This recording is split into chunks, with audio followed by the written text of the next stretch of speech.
Senhoras e senhores, estamos de volta. Tudo prévia do que vai acontecer, da preparação do São Paulo para a estreia de Luiz Subeldia no Deveria. comando do São Paulo. Vai estrear uma bucha desgraçada, encarar o Barcelona de Guayaquil pela Libertadores em... São Paulo vai fazer um gol no primeiro tempo. Pimba, fez. Quem foi na nossa... Muito bem, Arnaldo, vamos lá. Vamos começar do começo. O Subeldia chegou, tal, tem aquelas fotos dele treinando lá no Morumbi, com o pranchê.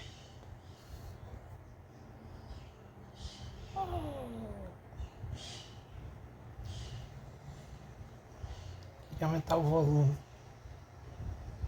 Tem aquelas fotos dele treinando lá no Morumbi, com prancheta, explicando, eu tô fazendo um 2 contra 3, CT, né? No CT. Morumbi, depois a gente vai falar um pouco do Morumbi. No Brasil, desculpa, no CT do São É. Paulo, ainda no Brasil. Porém, a real é que treino mesmo para enfrentar dele com o time titular, quem vai jogar, quem não vai jogar, um treino e vai para campo. Não mais do que isso, certo?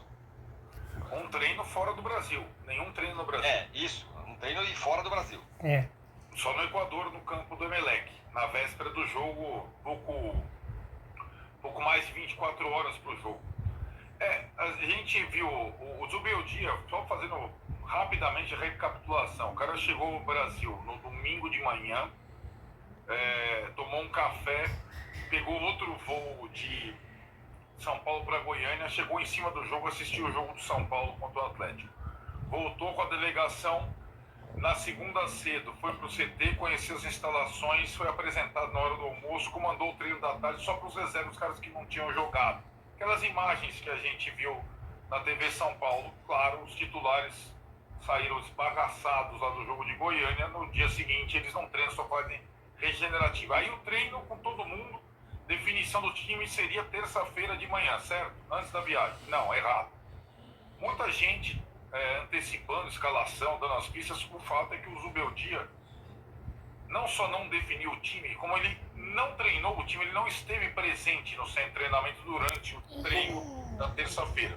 Você falou, eu fui a campo, eu fui lá, eu fui ao consulado da Argentina e a Polícia Federal, que eram os lugares em que o Zubeldia esteve na terça de manhã para obter o visto de trabalho e a permissão para estrear no São Paulo no comando do time contra o Barcelona em Guayaquil, né? Ele, durante a tarde, enquanto ele voava com a delegação para Guayaquil, saiu o registro, o BID, ele está liberado, mas ele trocou o registro pelo treino, então ele não treinou. Aliás, ele não treinou o time titular, não só isso, vários jogadores titulares também não foram para campo no treino da terça-feira, de forma a preservá-los para o que vem por aí. Com a turma toda reunida, Zubeldia, o treino apronto, com um novo sistema tático ou não, com a manutenção do sistema atual, só no Equador. Então, é uma coisa até curiosa, mas o pré-jogo que a gente sempre faz aqui, tem informações do treino e tal, não teve treino com técnico novo em solo brasileiro desta vez. Sem treino, então, portanto, é assim que vai o nosso Subeldia para Sem encarar... treino no Brasil. Ele vai fazer o treino no campo do Emelec, prévia para o jogo do Barcelona. Sem treino no Brasil. Aqui no Brasil ele só treinou lá com aquele treino para conhecer os caras e nem os caras que jogaram. Essa é a situação. Bom, então na terça, nesse treino, sem ele, os auxiliares todos, né? A gente falou, são 3 auxiliares de campo, mais o preparador físico, mais o analista, foram eles que comandaram as atividades, né? Então, só para deixar claro que o Milton Cruz também esteve presente nesse treino na terça-feira pela manhã, mas ele já foi dado pelos auxiliares do Zubeldia na terça de manhã. Muito bem, então esse é o cenário para a estreia do São Paulo. Aí fica a questão, será que o Subeldia já vai começar a impor as suas... Estreia do Zubeldia no São time, Paulo. Do jeito que ele gosta de jogar, São Paulo 4-2-3-1, sei lá o quê. Ou o cara vai estar com a cabeça no que ele viu lá em Goiânia e falar, peraí, quanto menos eu mexer, melhor. Essa é a questão, talvez central, de como deve ser o São Paulo amanhã contra o Barcelona, que é um time que não terá seu técnico. A gente vai falar já sobre isso. Olha, 3 zagueiros ou 2 zagueiros? Essa talvez seja a ideia mestra do jogo de amanhã, Arnaldo, como diria o próprio Zubeldia. Então, muita gente antecipando que ele vai polir o esquema de 3 zagueiros, vai colocar o time com 3 no meio, mais ou menos como ele gostou de fazer ou se acostumou a fazer na LDU e no Lanús. Eu não tenho essa certeza. Eu imagino que o único treino com todo mundo a 24 horas da partida não seja suficiente para mudar um sistema desde a chegada. Eu faço a comparação que eu consigo fazer com o Milito, técnico argentino, que hoje treina o Atlético e está sendo todo badalado, etc. Tal. O Milito chega para treinar o time para a final do Mineiro. A primeira escalação do Milito, ela é idêntica à do que o Filipão fazia. Para o segundo jogo do Mineiro, idem, próxima. E aí ele ganha com elementos, com um time meio misto em Caracas pela Libertadores, entre as finais do Mineiro. No último jogo do Mineiro, ele coloca o Scarpa no segundo tempo, ele ganha o Campeonato Mineiro. A partir do quarto jogo, o Milito começa a colocar o time do jeito que ele imagina ser o melhor. Às vezes escalando com um zagueiro só, linha de 3 com lateral e volante fazendo a linha de 3, Scarpa aberto pela ponta. Não foi rápido o Milito, que é um técnico autoral também como o Zubeldia, mas não foi no primeiro jogo, entende? Então eu não imagino que o Zubeldia vai mudar de forma significativa o time. Até porque a formação do Atlético Goianiense foi a primeira vez que ela foi utilizada também, né? Aquela formação com Luciano Caleri e André Silva juntos. Né? Então eu imagino que seja mais semelhante ao que a gente viu em Goiânia do que aos times do Zubeldia do passado recente, a LDU, por exemplo. Pois é, então vamos imaginar que o Zubeldia é uma figura um pouco mais conservadora. Nem acho que seja.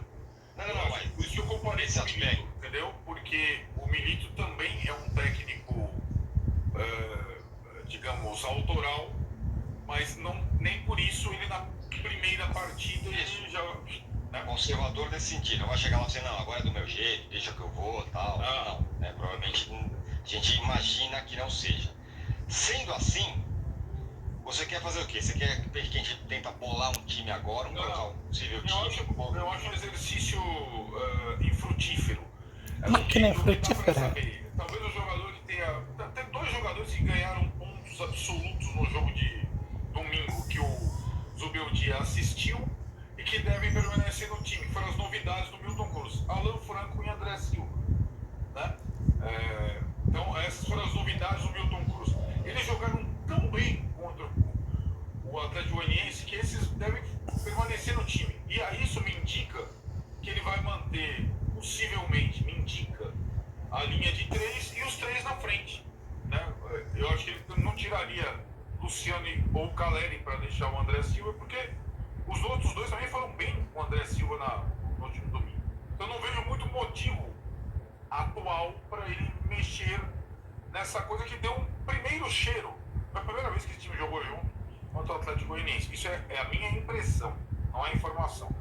Veremos. Do outro lado, daqui a pouco a gente vai falar do DM do São Paulo, mas do outro lado o Barcelona também trocou de treinador, foi embora o técnico que estava lá, que não estava indo mal, mas se desentendeu com a diretoria, foi embora. Chegou o Ariel Holan, chegou entre aspas, porque ele não vai treinar, não vai dirigir o time. Ainda está chegando da Argentina. Ele é aquele mesmo que treinou o Santos. Então, são situações muito semelhantes até, né? Inclusive o Barcelona tem um jogo contra o Emelec, o São Paulo tem jogo contra o Palmeiras. Nos 2 casos são clássicos. Depois desse jogo aí, dessa quinta-feira, conhecido como amanhã, né? Na verdade, né, Tironi, essa semelhança, então, em tese, o Holan vai estrear no clássico contra o Emelec, não que o Barcelona esteja priorizando o jogo com o Emelec, mas simplesmente não deu tempo. O Zubeldia correu contra o tempo para estar no jogo contra o Barcelona, né? Primeiro que o Holan foi anunciado depois do Zubeldia. Então, segundo que o Holan não esteve no jogo do final de semana do Barcelona, quando o Barcelona com o técnico interino ganhou o duelo nacional, né? Então, digamos que o lance é um pouco atrasado em relação ao Zubeldia. Mas ele já está trocando ideias. Evidentemente, ele deve estar no estádio assistindo o jogo. Então, assim, o Barcelona talvez tenha perdido um pouco de tempo para colocar um técnico novo a tempo de enfrentar o São Paulo. Esse jogo que para o Barcelona decidiu. Só para dar um plano do Barcelona na chave, o Barcelona empatou os 2 jogos. Contra o Cobresal em Calama e contra o Talleres em Guayaquil. Nos dois jogos ele estava vencendo até os acréscimos da segunda etapa. Ele toma o gol do Cobresal numa cobrança de pênalti aos 48 do segundo tempo e toma o empate do Talleres na última bola aos 50 e tanto. Então é curioso, né? Porque eu acho que se o Barcelona tivesse vencido os 2 jogos, esteve muito próximo de estar nos 6 pontos, provavelmente não teria trocado de técnico, né? Mas 6 pontos viraram 2, entendeu? Ele esteve muito próximo da liderança dessa chave, né? Isso significa que esse jogo contra o São Paulo é um jogo muito importante, não dá para empatar, eles vão ter que ganhar esse jogo. Isso. Se empatar não está eliminado, mas já fica bem perto da eliminação. Então tem que ganhar esse jogo, o São Paulo vai enfrentar um adversário que vai vir para cima, não vai ter como. Sim. Vai encarar. Uma vantagem não tem altitude, Guayaquil. O jogo lá em Guayaquil, essa é uma vantagem, vamos dizer assim, ou uma não desvantagem, uma não vantagem pro